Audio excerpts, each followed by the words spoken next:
What's up, Cripple Crew? This is EDC with DBD, Disabled but Deadly, and we are here today with giveaway video number 8. Yes, number 8. Only 2 more to go, I think. But before we get there, make sure you stab that like button, /subscribe. I'd love to have you here. Plus, you're going to want to see all those other giveaway videos. And you're going to want to make sure that you get in on that entry video when it drops on, I believe, Thursday. Plus, it would be really cool to get to 200 or 300 subs before the end of the giveaway Saturday. Also, drop a comment below. Let me know what you're carrying today. I would like to know what's in your pockets. Also, in the comments, make sure you shout out Rosecraft. Give them a thanks for this awesome donation. So, the giveaway itself, Saturday, National Knife Day, August 24th at 10 a.m. Pacific, 1 p.m. Eastern. You're going to want to be there. Not every, there will be some drawings that don't require live participation, but there will also be separate prizes that you could only win if you're on there. So make sure you're there. Make sure you got notifications on so you don't miss it. So today we're looking at the Rosecraft Joka. Joka means serpent. And I see what they were going for with this. We're looking at, kind of a gentleman's carry knife that is very ready to work and go to action. So this knife, you're looking at a 7.9 inch overall, so almost 8 inch long, definitely full size EDC.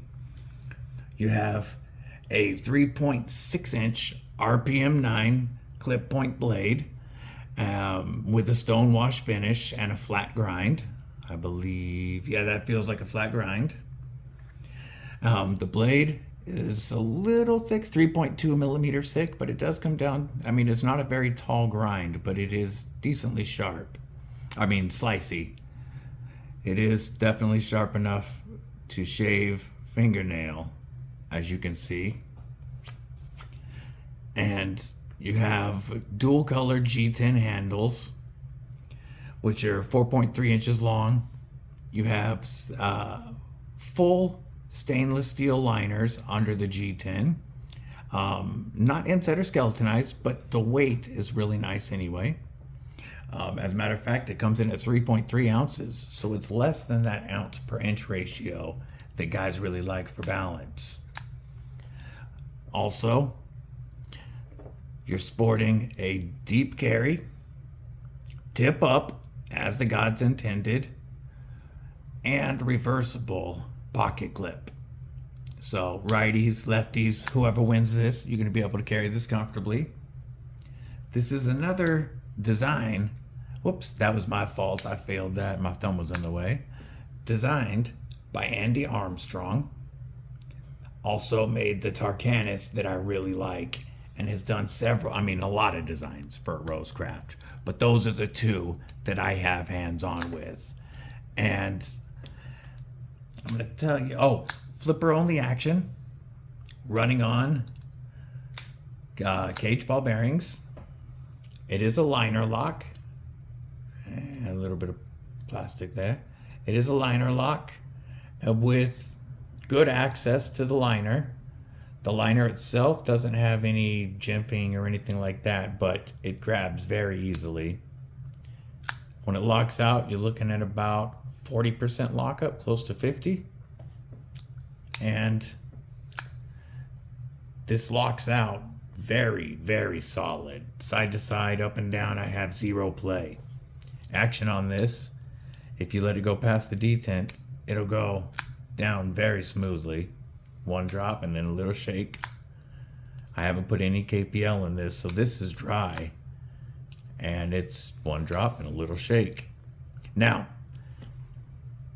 the flipper itself, it's very minimal. Well, not very minimal, but I mean, it doesn't stick out too far. But it has no jimping on it. So it is a little bit slippery. So you might slip the first couple of times, but it does work with the light switch. Whoops, that was my fault. Or a push button. It's definitely more of a light switch, but with that little button, the push button does work if you have your finger out of the way. So that was my fault. It was failing. As you can see, it opens with my finger out of the way. It feels like it's not going to open all the way. It's almost a slow action, not in a bad way. Like it always opens all the way out. It just, maybe it's the length and it being a little bit lighter blade because the weight's more in the handle. But it's an interesting feeling. I thought I was going to fail it, but it goes so reliably each time.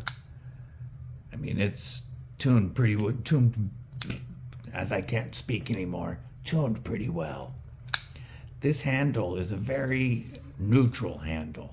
So whether I'm back here in a hammer grip, I can feel just, all the way back in the hammer grip. I can feel the clip a little bit, but it's not a hot spot at all.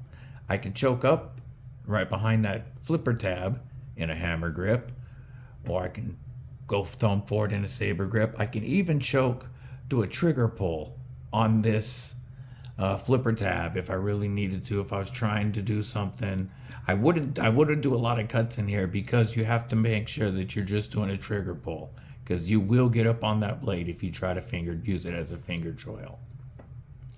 Speaking of the choil, plunge grind starts right here, but it ends right here at the blade. You've already got, a little bit of a smile in the back. It is going to widen up a little bit, but since it's running internal stop pins, you could easily put your own sharpening choil in here and then you'd be good to go. No worry about it affecting anything with the stop pin. We've got completely open flow through construction, so it'll be easy to blow out with some compressed air and clean out like that, You have a little bit of a backspacer back here, which looks nice. It goes all the way around up to here. It's not one that you're really gonna, notice as far as comfort, because it's not a full-length backspacer, but it looks very good. You do have a lanyard hole in the back, and I was pretty anti-lanyard until recently when I realized how much the cripple critters were having fun playing games. One of their favorite games was to try to pull my lanyards if I had one, and those sheep just loved it for some reason.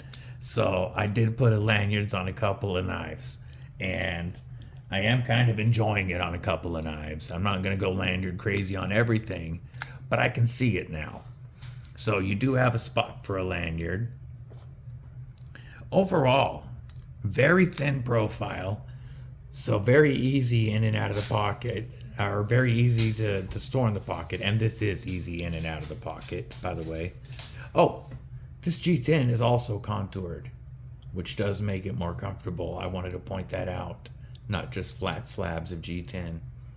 But with this narrow profile, this could go easily in a suit pocket, even a shirt pocket. And it's a little tall for a shirt pocket, but it's narrow enough. It's like a small flashlight almost. I could slide this into my pocket. Same fifth pocket as, my magazine pocket on my 511s. I could put it in there with a pin and a flashlight, and it would carry just fine. So it is a great knife as far as not taking up a lot of pocket real estate, but giving you over 3.5 inches of blade to work with. A long straight edge for push cuts, but you do still have some belly, and you can use that for rocking cuts, or if you had, if you're doing any skinning, anything that needed a belly, you've got a little bit. Got a nice pokey point. The point is quite a bit above the pivot area here, or quite above the center line of the pivot. So if you're going to try to get down to that, you do need to raise it up a bit. But I find that if I was going to do that, I would be doing it in the pinch grip, because then it's not uncomfortable.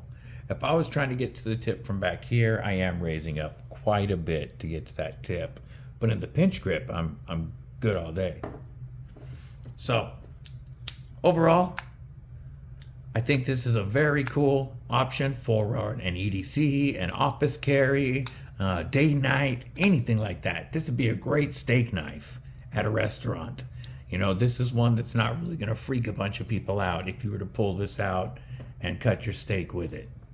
So that's the RoseCraft Joka. This Serpent right here will bite.